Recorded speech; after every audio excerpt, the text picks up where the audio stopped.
अहमदाबाद का बीजे medical college जो है देश के टॉप 100 कॉलेज में आता है और इसकी रैंक है 50।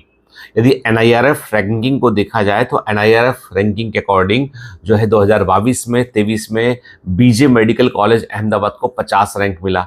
अचानक से मैं बीजे मेडिकल कॉलेज अहमदाबाद की बात क्यों कर रहा हूं? क्योंकि जो अहमदाबाद के अंदर प्लेन क्रैश हुआ उसमें बड़ी संख्या में डॉक्टर भी अफेक्ट हुए हैं, क्योंकि प्लेन जो है वो हॉस्टल की बिल्डिंग के ऊपर जाकर गिर गया और उसमें एक मध्य प्रदेश के भी, ग्वालियर के भी एक सेकेंड ईयर में पढ़ने वाले स्टूडेंट, उनकी डेथ हो गई। ऐसे कई सारे कई मिसिंग है, एक्चुअली कई मिसिंग है।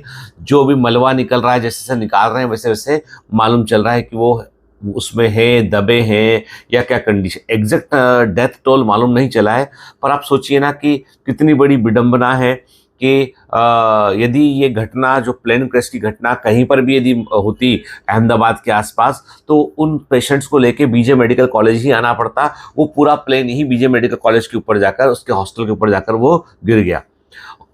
मतलब यदि ये घटना 15-20 मिनट और बाद हुई होती तो डेथ टोल और बड़ा होता, क्योंकि कारण ये कि उस समय मैस में सबसे अधिक भीड़ होती उस समय। खैर, जो भी हुआ बड़ा दुखद हुआ, लेकिन मुझे ऐसा लगता है कि कहीं ना कहीं हमें जितना हम रिलाई करते हैं मशीनों पर और ह्यूमन स्किल पर, तो वहाँ पे एक मल्टीपल चेक सिस्टम होना चाहिए था कि ऐसा कैसे हो गया। क्योंकि बोइंग कंपनी का साफ साफ कहना है कि हमारे इन दोनों इंजन एक साथ फेल नहीं हो सकते हैं।